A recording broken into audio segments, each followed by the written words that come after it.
On my last video, Mental Health with Mel Diagnosis, I talked to you about how my first therapy session really went, the initial shock of getting my diagnosis, and what I was actually diagnosed with.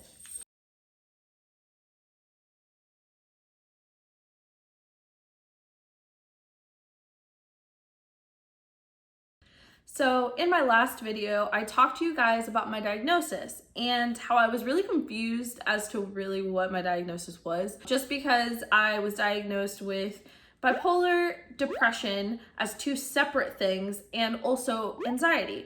And I really didn't understand how I could have bipolar and depression like separately.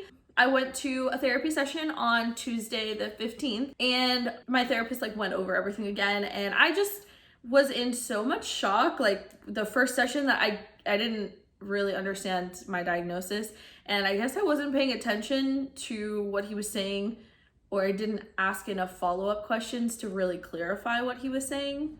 So in reality, my diagnosis is bipolar, and as of right now, not categorized anxiety. So with the depression element, I have bipolar. There are different types of bipolar. Some say like 4, but I've seen a lot of research that says that there are many different ways to break it down. But basically, I have bipolar 1, which just means that I can have a full manic episode, or at some point in my life, I've already had a full manic episode. So therefore, I am bipolar 1. But for me specifically, I am like kind of borderline-ish, because I act normally like someone with bipolar 2. So my regular day would be more like a bipolar 2. So it's heavier on the depression side. So I do actually feel my symptoms more of depression, and then when I am in my like manic stage, it's more mild. It's kind of just like not sleeping very well, super high energy, like getting a lot of stuff done, which sounds great because I'm getting a lot of stuff done. But at the same time, I'm not sleeping, so I'm irritable, and it also helps like trigger the anxiety part a lot more. As well as, this is why I fall into type 1, there is always the potential that I will have a full-blown manic episode. So let's talk about manic and what that really means. Being manic is being super happy and energetic and just really all over the place. Like, you have a lot of energy that you cannot explain. You're not sleeping as much as you normally would, so you would think that you would be exhausted. But if anything, you're getting so many things done and accomplished.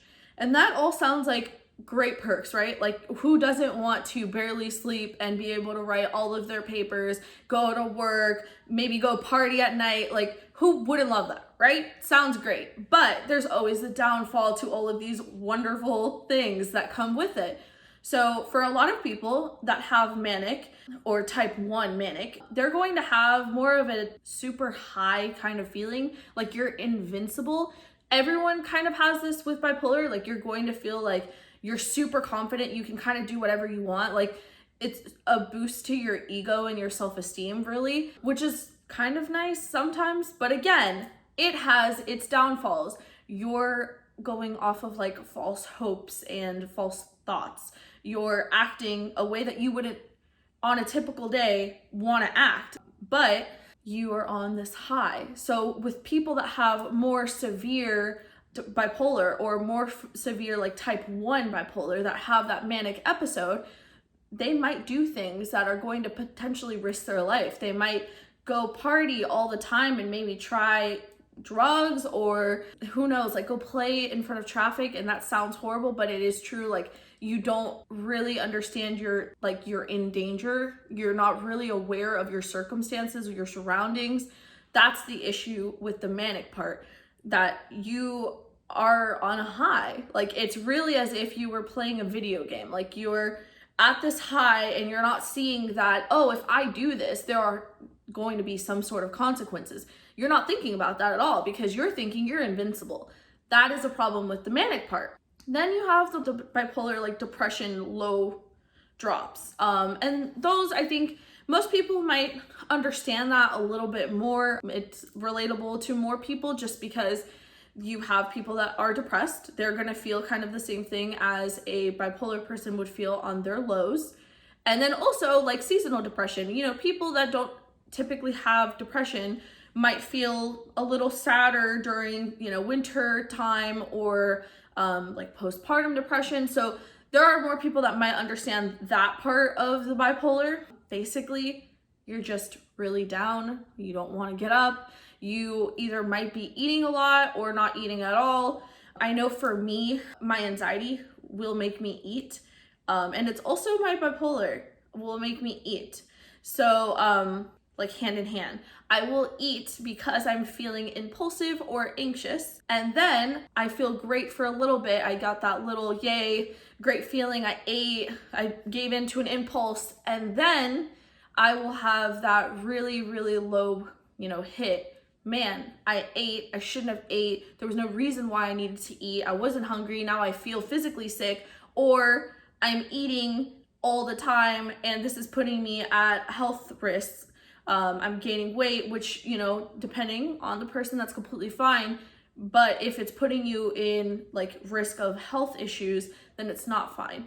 So that's where you'll start seeing like some of your other diagnoses will start playing into other things. So my anxiety and my impulsiveness from the bipolar will play into the depression part of the bipolar. So it's more than just, you know, I have bipolar and this is what it is.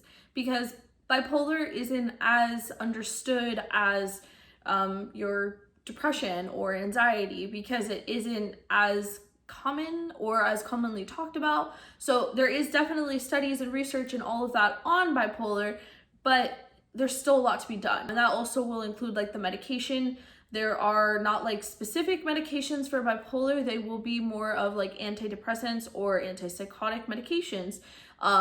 And that journey, that part will be more difficult. Sometimes your psychologist and psychiatrist will work hand in hand and actually get it on the first try. You're gonna know this is what kind of medication they need and it works great. And that's wonderful.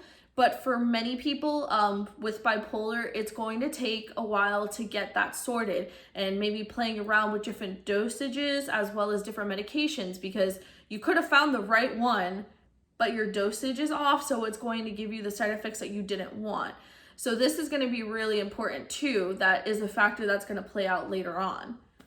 As I explained, that was a breakdown of the bipolar and what my diagnosis was and how bipolar can go with depression and mania, and just a little bit more of a breakdown on that. So I just want everyone to know, I knew in my last video that what I had recorded was not correct. I found out after I had already recorded it that I have bipolar and depression is like the heavier part of what I feel. But I didn't want to correct that video, not because I didn't want to re-record it, because I could have, but I want you guys to see that just because you go to therapy one time or 2 times, that does not mean that you really understand what's going on with you. And it doesn't mean that like that's the end. Like now you know, you're all good, you can go.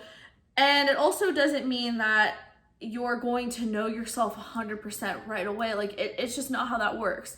You might go to therapy and your therapist might not know like exactly what you have, and they might have a general idea and they're going to work with you till they find it. Or they might diagnose you and it could be incorrect, and later on after having more sessions with you, they can realize, oh, you know what?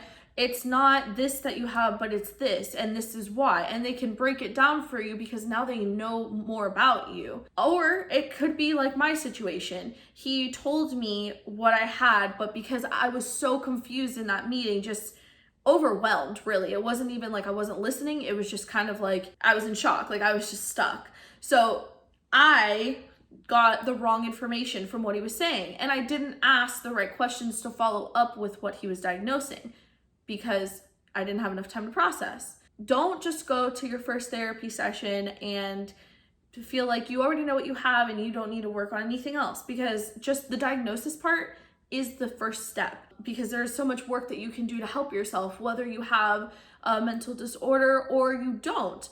You could honestly just be a person that wants guidance in life, and that's completely fine. But going to one session isn't giving that a fair shot. It's not giving the therapist enough information to actually be able to help you. Definitely keep going. And don't feel like, oh, if my therapist doesn't get it right the first time, then they're not good at their job. Because it's not like making you a drink at a cafe or like fixing a computer. Like, you are a human with unique thoughts, and every person will present their own experiences and their own behaviors differently. So it's very difficult for you to go to one session and for it to be completely 100% accurate and nothing ever change. It is possible, but you can't just go in with that mentality. There's nothing wrong with your therapist at that point. It's just you are presenting things in a more unique way, and that's fine.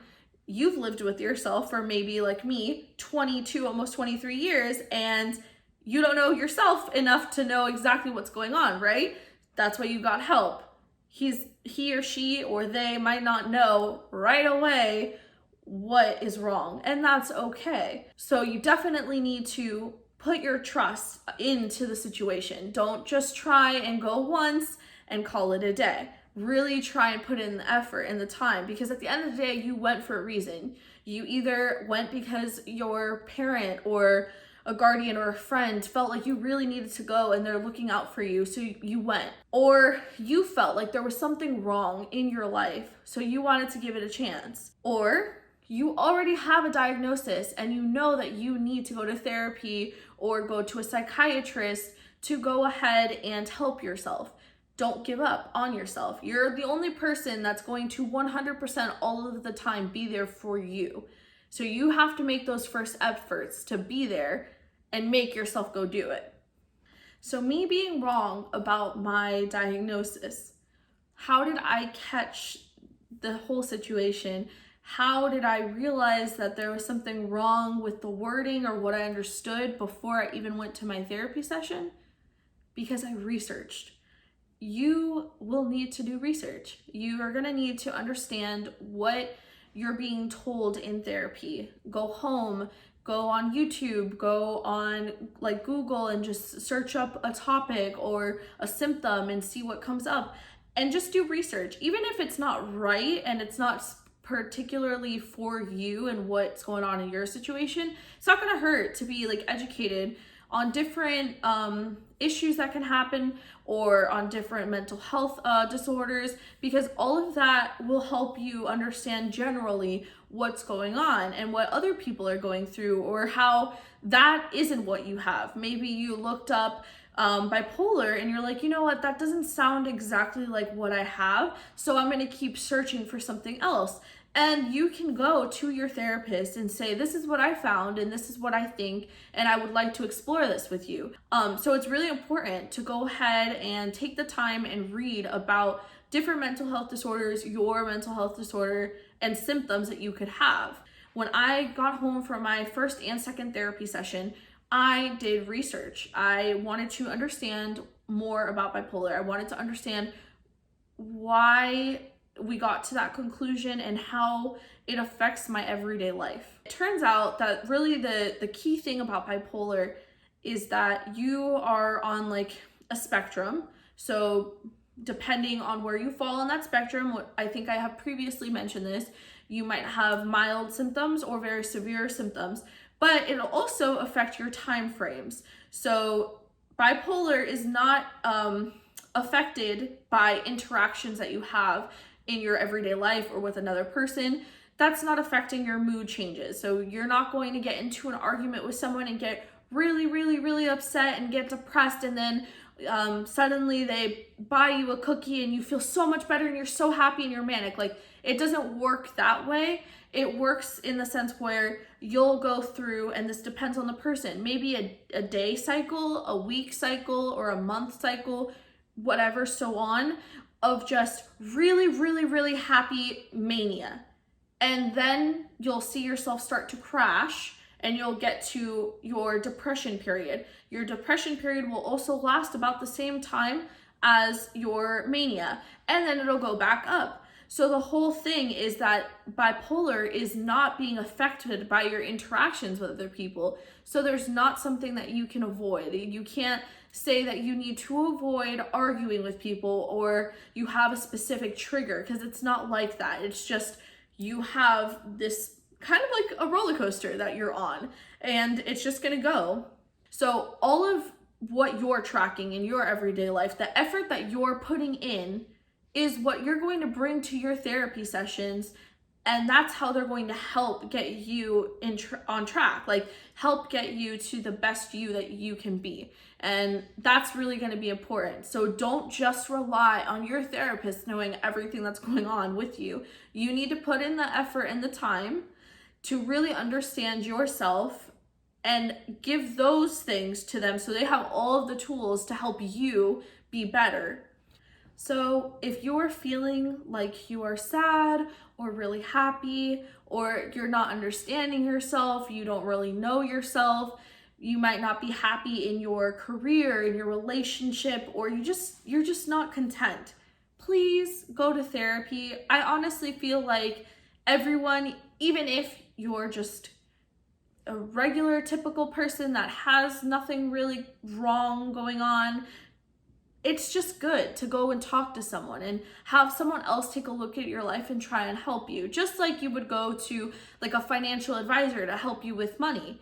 Why wouldn't you want someone to kind of help you manage your everyday life just a little bit? Maybe you are very emotional, and that's fine. You could be very emotional, but you want to control that a little bit more. Go to therapy. They can give you the tools and help you understand where those emotions are coming from and how to maybe manifest them in a different way if you don't like the way that you're doing it. So it's important. Please take the time to go to your therapy sessions. Please make the time to be the best you that you can be.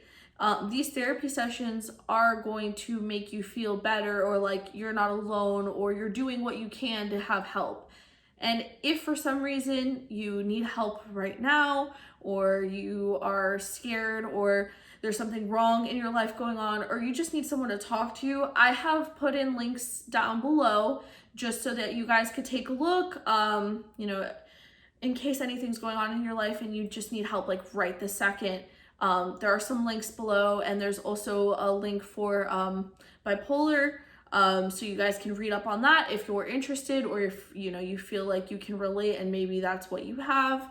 But definitely use your resources, whether that is therapy, or if you want to look at one of these links, or just reach out to someone that might be able to help you if you're going through a rough patch right now. But please guys, be careful, okay? So thanks so much for coming back and seeing my video. I will be making more videos every week, every Wednesday and Sunday at 7 p.m. I will be posting. So please check out my new videos. Please like and subscribe. And if you guys have any questions or want more of a specific topic covered or clarification for something, please comment below and I will try my best to make a video about it or address it soon, okay? Thank you guys so much.